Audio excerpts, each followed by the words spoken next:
Today's topic is Cut Through the Noise to Drive RPA ROI, Introducing Blueprint Task Capture. Before we jump into the session, I have some housekeeping notes that I'd want to go through.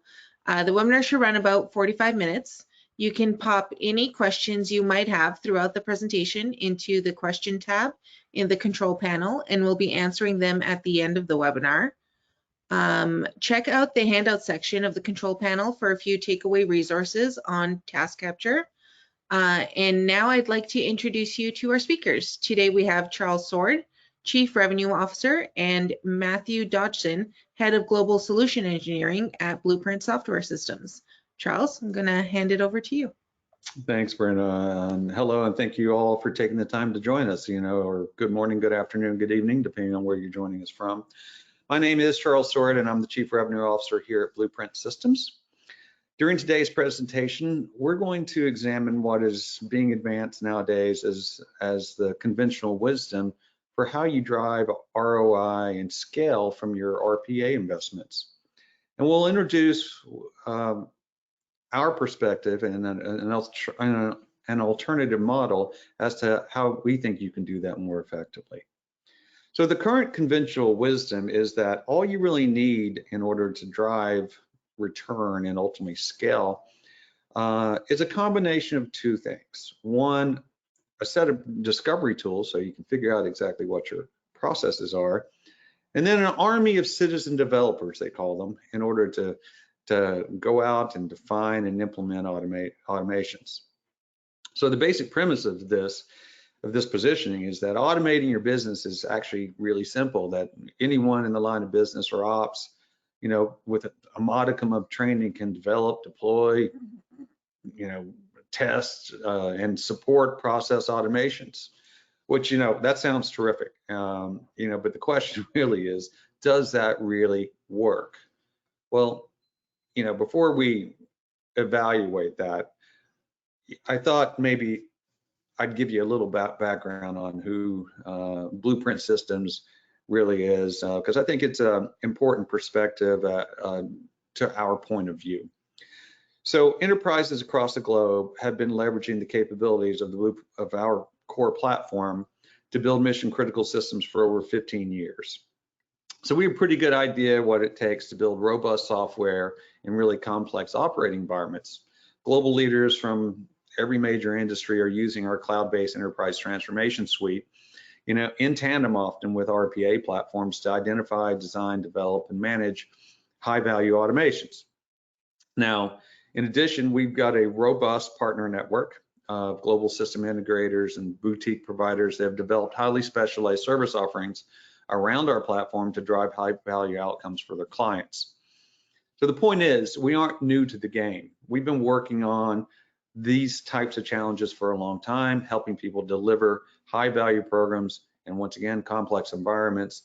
And that really informs our point of view that we're going to share with you today.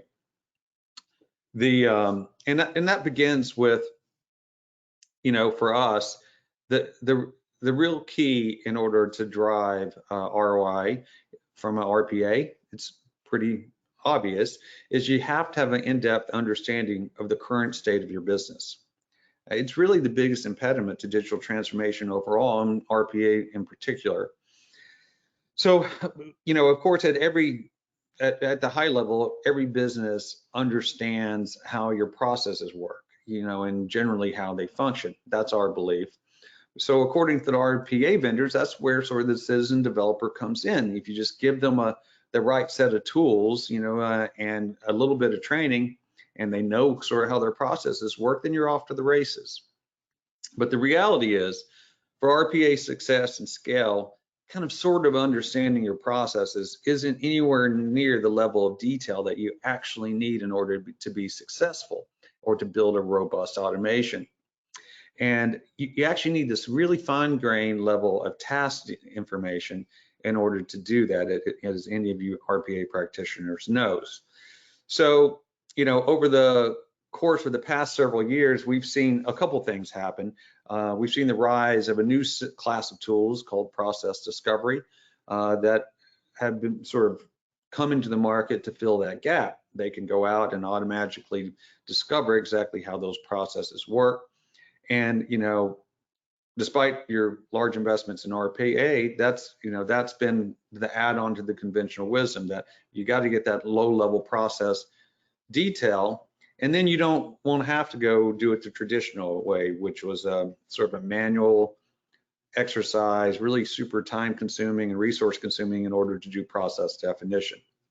But the funny thing is what we've discovered over the past few years is that the citizen developer approach and the process discovery approach really don't work that effectively, and we're going to dig into exactly why that is over the balance of this presentation.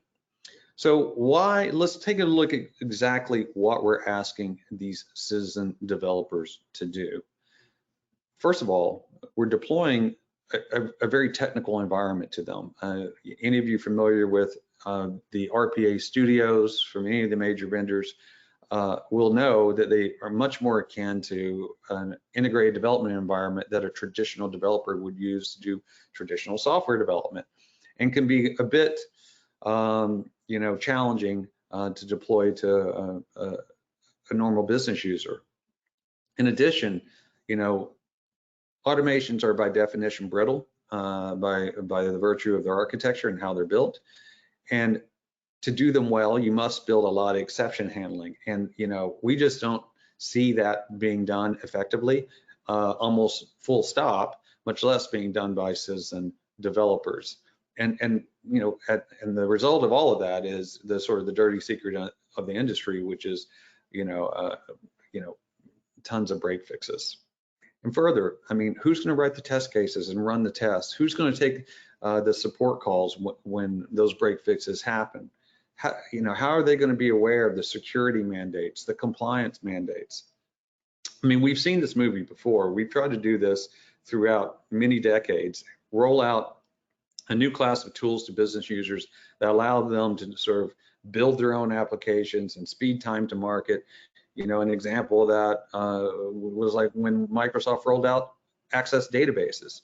And after a couple of years of that, we had a proliferation of super sensitive information in sort of these desktop databases. It took us years to clean up that mess.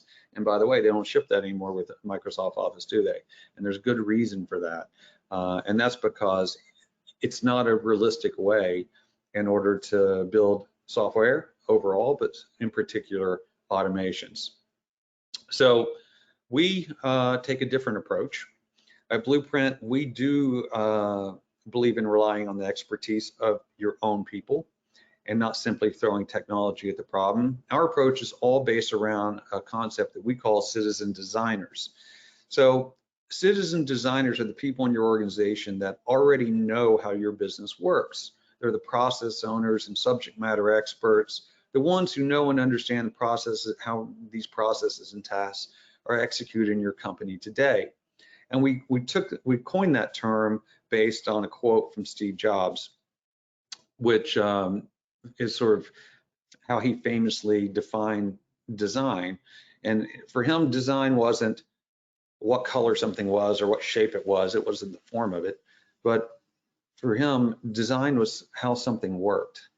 And so we embrace that notion here at Blueprint, and that's why we call these folks citizen designers. We think you have an army of people in your organization who really know how your business works. They just need a little help to get down to the lowest level detail. And so that differs in some fundamental ways from the citizen developer approach. It doesn't require people to have deep technical skills or use technical tool sets. It's an approach that you can embrace beyond RPA and apply to all of your digital transformation needs. It doesn't rely on platform, specific tools, proprietary technologies that lock you into, only being able to deploy on one platform. And for us, it creates a clear distinction of roles between what the business does and perhaps what your RPA COE does, and where certain functions like testing and support might live. And so overall, we believe that creates a much more scalable model and one much more approachable to your organization. Now, where we've seen folks and our customers adopt that, couple immediate benefits fall out of that. You're going to end up being able to much more rapidly capture and understand all your processes. You'll be able to build automations for the ones that lend themselves to automation, and we'll look more exactly how we do that in the demo. And then you'll be able to monitor and manage those automations across their life cycle. And once that life cycle is complete, or perhaps when you decide to adopt a new class of tools, because it's not platform specific or proprietary, you'll be able to have portability of those automations across platforms into other solutions down the road, which is a really important capability to keep in mind. So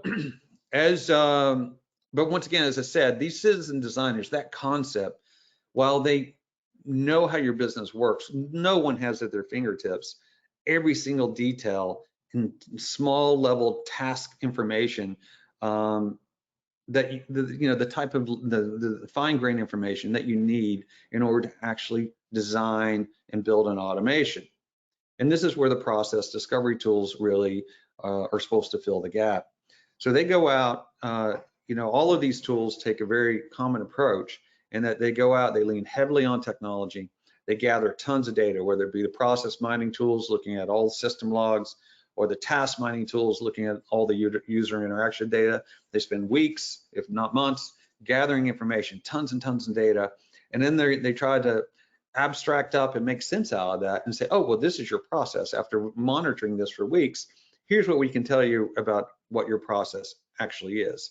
Well, the reality is that all of that data has a very poor signal to noise ratio, and there's very little interoperability downstream or ability to manage, edit, and refine that information in any of these particular tool sets. So, you end up with a very low success rate. What we've seen out of, broadly speaking, across these tools is about a 65% accuracy rate.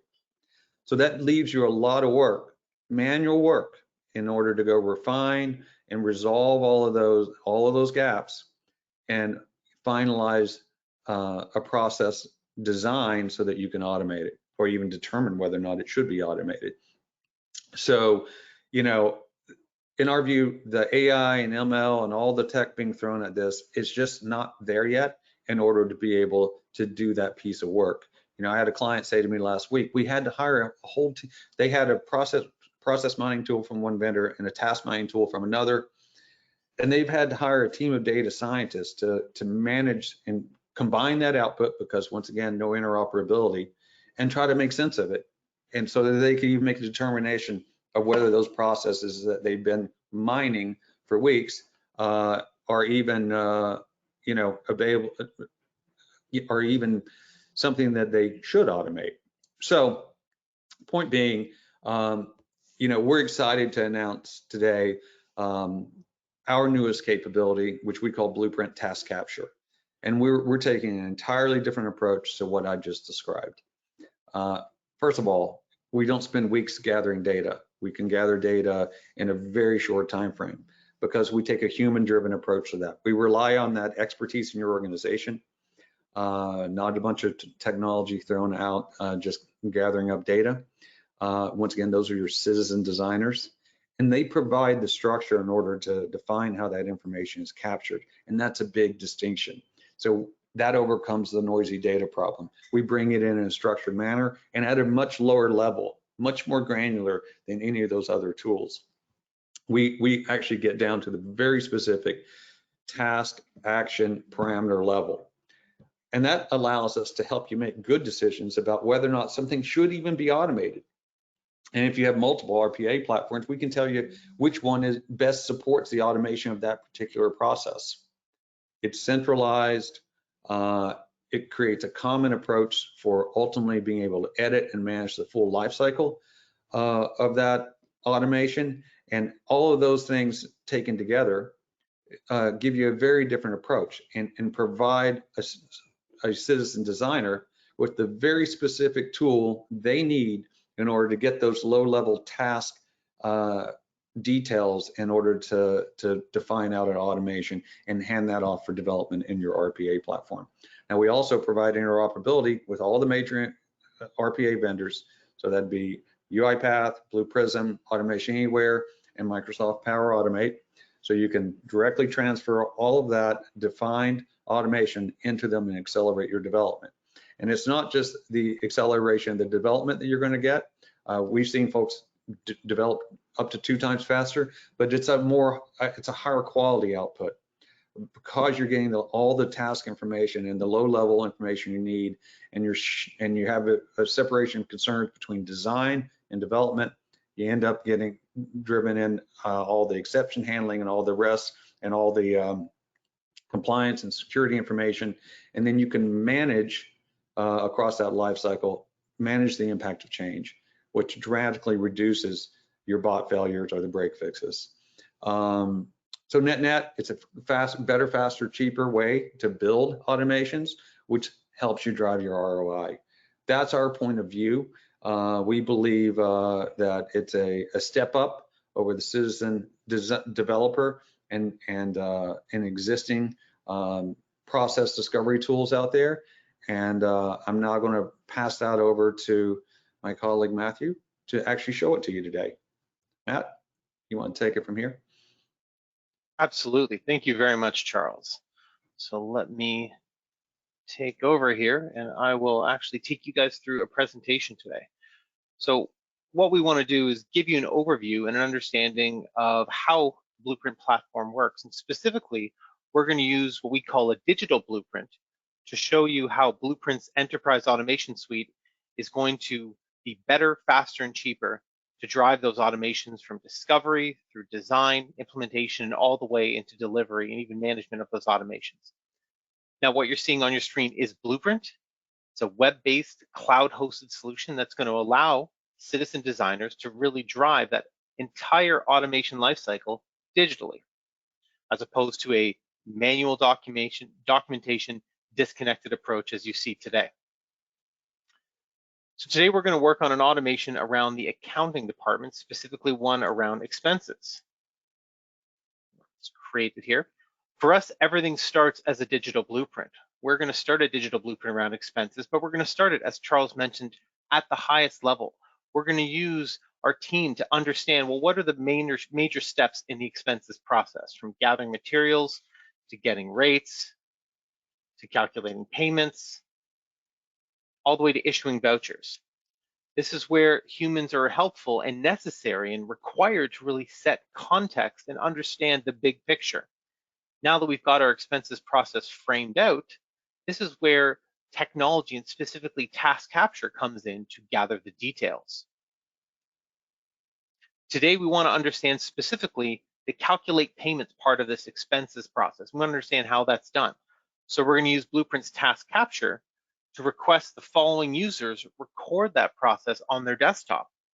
Unlike other task capture tools and other mining approaches that can be very singular in nature, here we can send this out to a large selection of people to get a variety of approaches.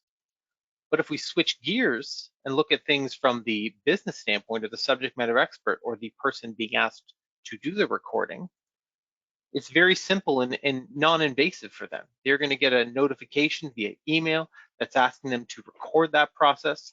They're going to launch task capture onto their desktop, and then they simply go about the process of recording whatever it is they do the next time they do it. So in this case here, they're going to go through the process of recording how calculate payments is done via Excel on their desktop.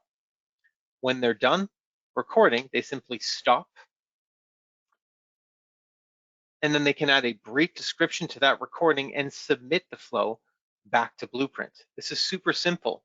The difference here is this is non-intrusive. It's not requiring many weeks of discovery and capture on their desktop. And more importantly, when they're done, they don't have to decide what they want to do with it. They don't have to decide if they want to put it in a big document or if they go back and record it again because they missed some steps. They can simply just submit it to Blueprint.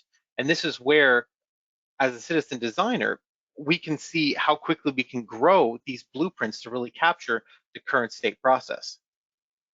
So if we come back into Blueprint, as that citizen citizen designer, we started with this high-level expenses process. But now that recording that was done around calculate payments has grown this digital blueprint to include the details of how they do calculate payments. If we had multiple users recording calculate payments, we would have multiple entries for that same calculate payments process, which we can then merge together and combine into a true depiction of the current state of this process. Now, the secret sauce for us comes in not just in the details of the process. So for example, the steps and the screens, those are table stakes when you're capturing a process. But what's more important, and one of the key things we do in Blueprint, is we want to understand what's happening at the application and system level. This is information that's vital for the RPA platforms in order to know how to execute these steps robotically.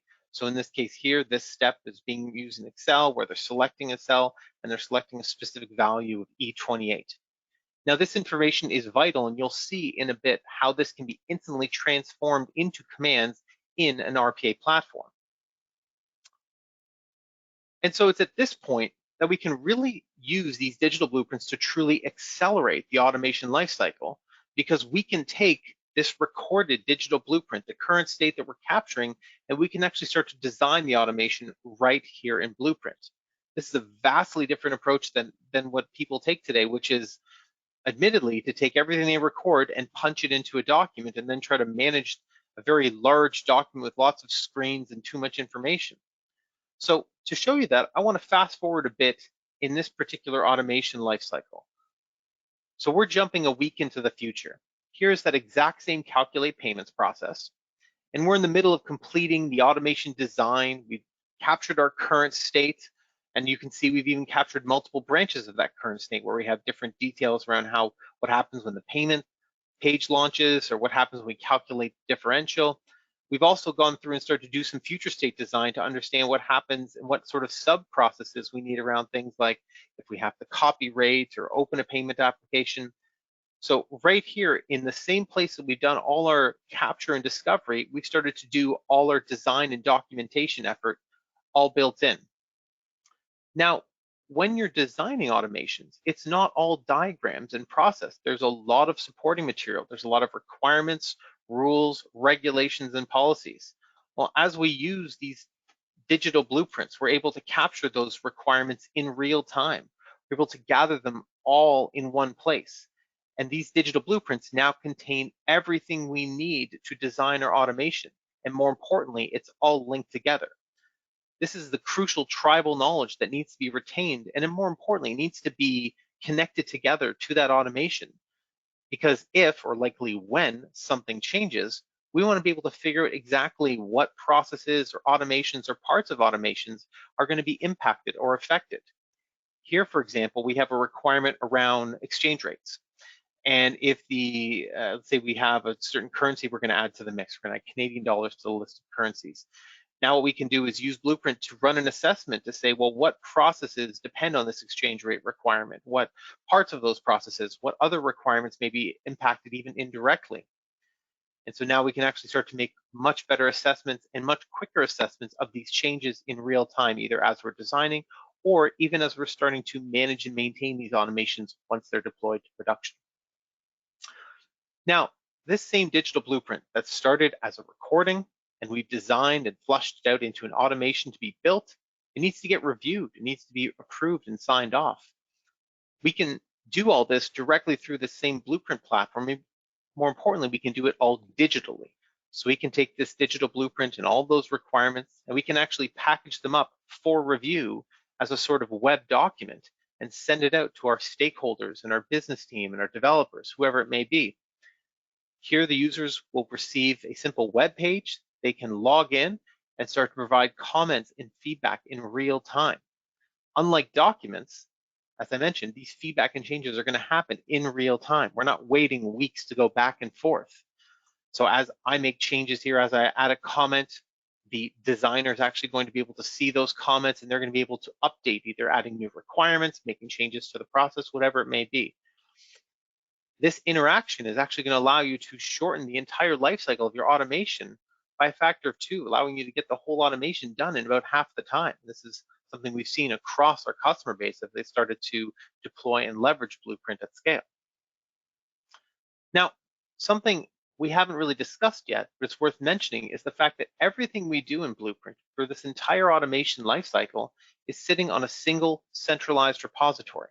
That means everything that's happened around this Blueprint, from the initial capture all the way through to our design, approval, even out into what we're going to do in development and production, as you'll see in a moment, is all stored, visible, and auditable in one place. But this repository also means that these different digital blueprints and parts of these digital blueprints can actually be reused, from the requirements and the rules to the system sub-processes, etc.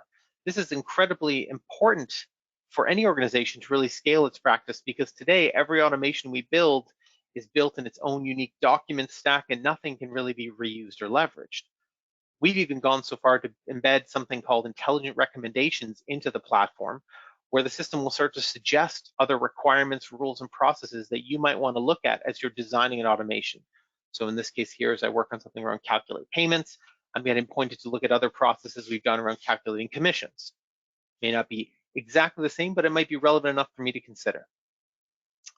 So we've talked about a lot of things, but principally we've looked at the benefits of what a digital blueprint is, how it operates, and the repository behind it.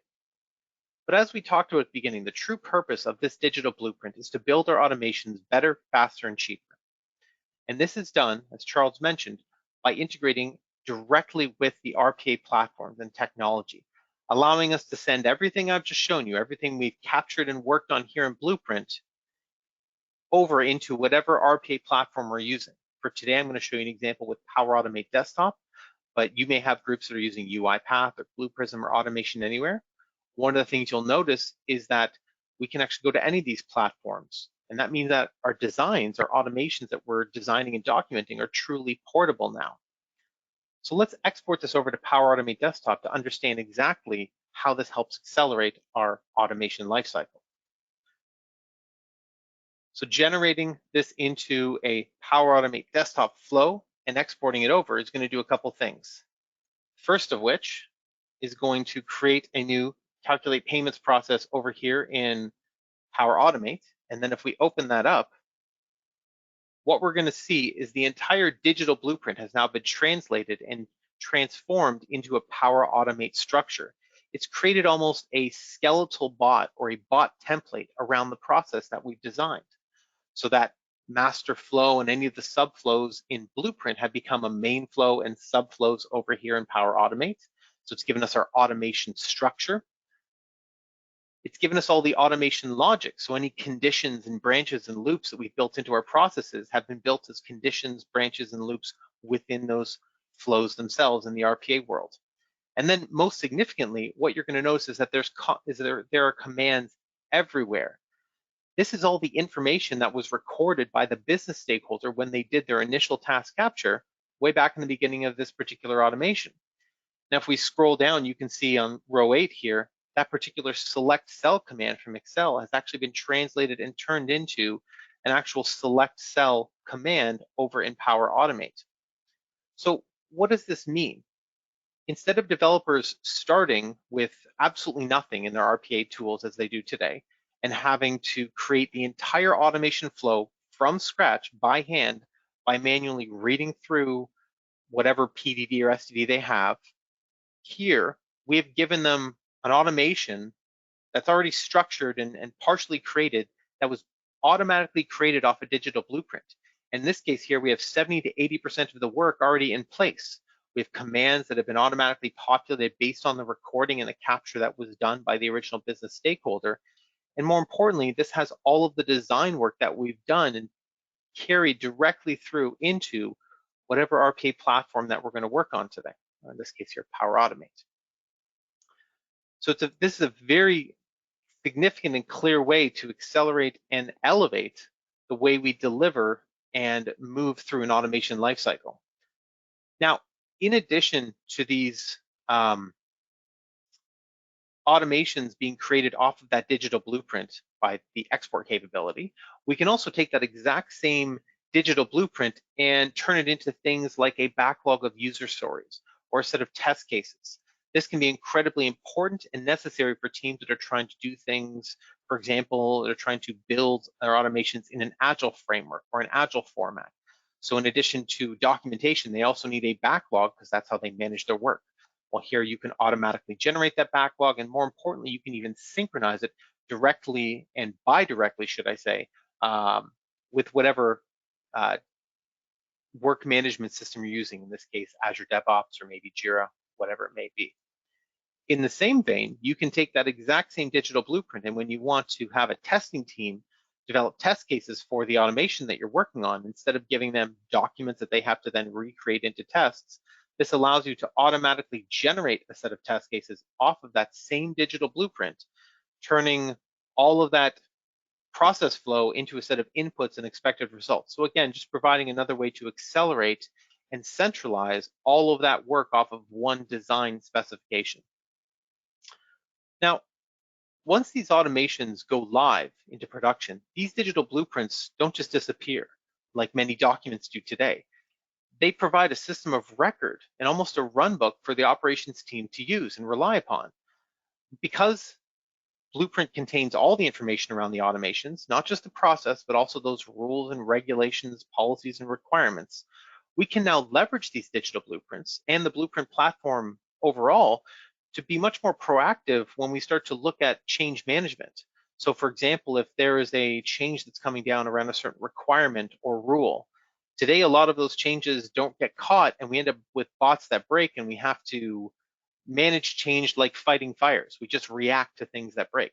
Here we can start to be much more proactive. We can actually start to use some built-in dashboards and analytic components to Blueprint to actually run reports and analysis off of certain requirements or rules. And in this case here, by looking for a certain requirement or rule, it'll actually show us exactly how many automations and what automations are going to be impacted or affected by that change.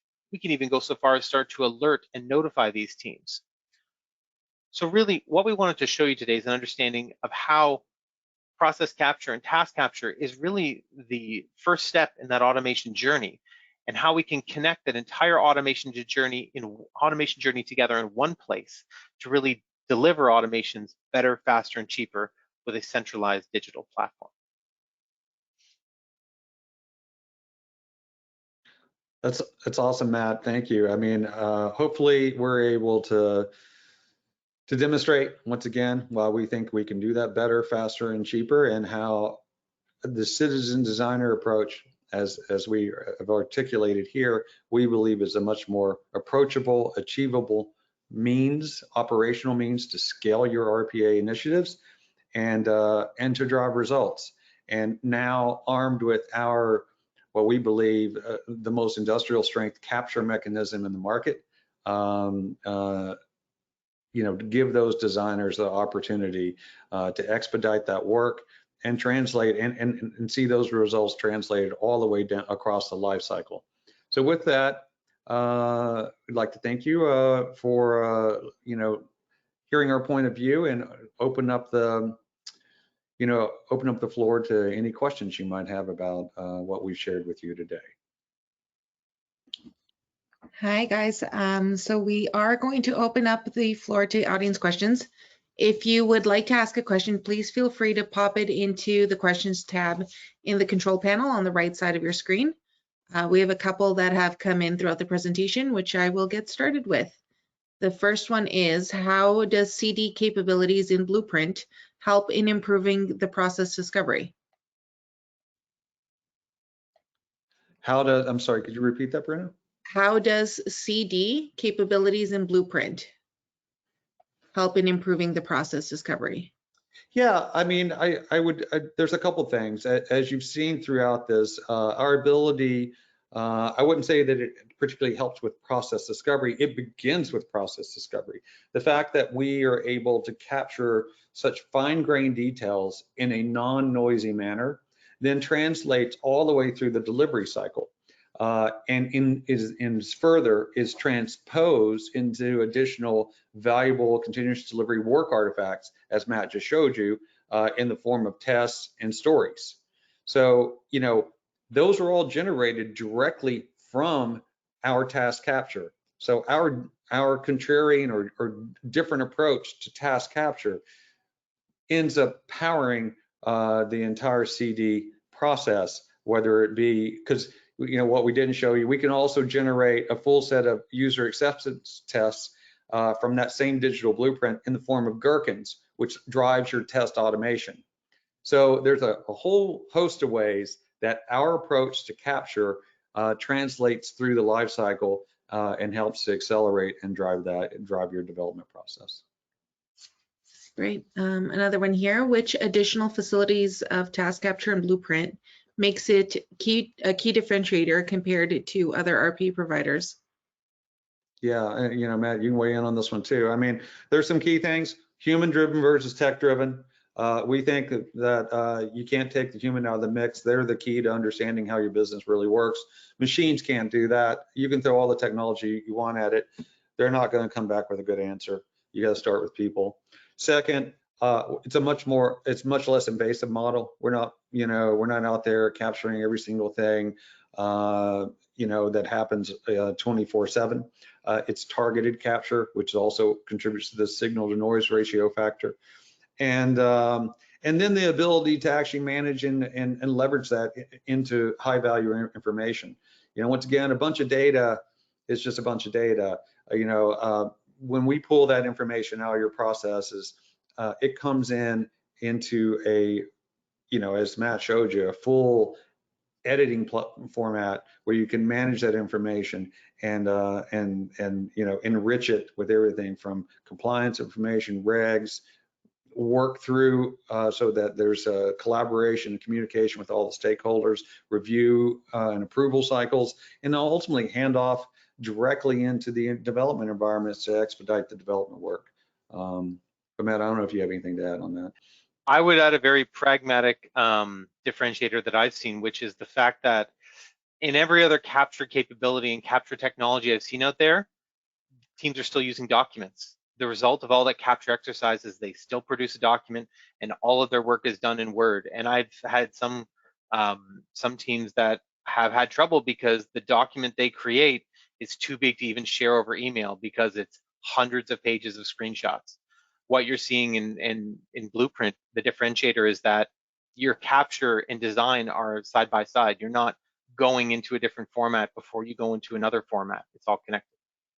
Yeah, that's a great point. All right. We have another question here. Is it possible to understand the compatibility of a process with Uipath or Power Automate?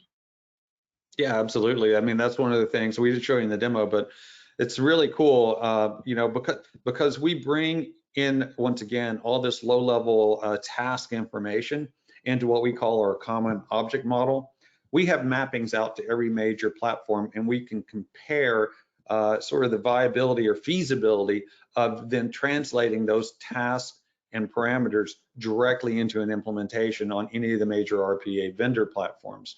So we essentially produce a score, like how mappable is a particular process to a particular vendor technology, so that you can make the right implementation technology decision. What we found is most large enterprises have more than one RPA platform. So, that's a particularly important capability. It's you shouldn't just use the tool at hand, especially if you have multiple tools. Some actually lend themselves to being better target platforms for particular processes, and we can help with that prioritization decision. Great. Another question we had come through. Earlier, you mentioned that Blueprint can be used to migrate digital workforces at a significantly reduced cost. Can you explain how Blueprint is able to reduce the cost of migration by so much? Yeah, it's same magic happening there. Once again, for every one of these processes, we have in our digital blueprint all the low-level task information. That's non-proprietary. I mean, it's non-platform specific information. It's in our sort of what we hope is ultimately a standardized notation. Meaning, and we're trying to advance that as an industry standard and make it open source. That's sort of the universal language of RPA, if you will. And because, once again, it's not in a proprietary specific definition or file factor or what have you of any of the major RPA vendors, it creates cross-vendor portability. So whether, and by the way, we can reverse engineer out of those very platforms. So if you have something in Blue Prism today, we can import that automation and create a digital blueprint from it and extract all the task and parameter information and then port that back out to Uipath or vice versa.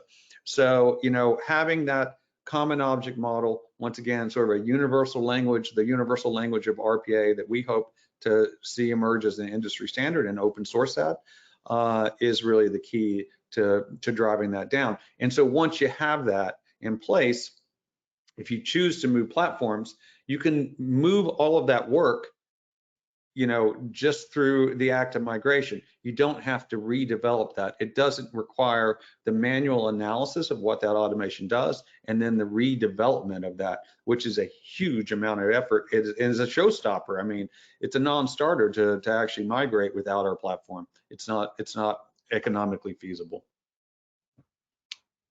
Great. We have another one here. So love the task capture capability and know it will enhance the entire dealing with a digital process over its life cycle. How is Blueprint thinking of charging for this capability against all of your current product offerings? Yeah, so that's pretty straightforward too. We don't actually charge for any independent capabilities. Task capture doesn't have an independent charge. And we have a very different commercial model than almost any of the other vendors in the process discovery space. We charge for the digital blueprint, the artifact that Matt showed you. That's where the value is. That is your process definition, whether you're going to transform that into automation or push that into a no-code, low-code solution, or just use it for, you know, to have a solid understanding of what your business processes are. That is our charge metric. And so whether you arrive at that through our capture mechanism or you do that manually or use an alternative process discovery tool, which we integrate with most of the market leading ones, it doesn't matter to us. So you can go capture, you can have as many people using task capture in your organization as you want. We've built our commercial model to enable sort of ubiquitous adoption. You could give it out to everyone in your business so they could sit down and capture their core activities. And there's no additional fees for that. Only once you create a digital blueprint, that core artifact, that's what we charge for. And like I say, that's a very different approach than almost anyone else in the market. Awesome. And last question here. How long does it take to implement Blueprint in an organization, including the learning curve? It's a matter of hours. We have, you know, it's a 15-year-old, very mature platform. We have a great customer success organization, and what we believe is a great user experience and highly usable software. We can deploy. It's cloud-based, so it's deployment's instantaneous, and you know, in a few hours we can have users, CIS and designers, up and running using the platform. Awesome, and that was all of our questions. So I want to thank everyone for joining us today. If you want to learn more about Blueprint or Task Capture, please don't hesitate to reach out to us. Our website is www.blueprintsys.com, as you can see on the screen there. Thank you so much. Thanks, everyone. Thank you, everyone. Have a great day.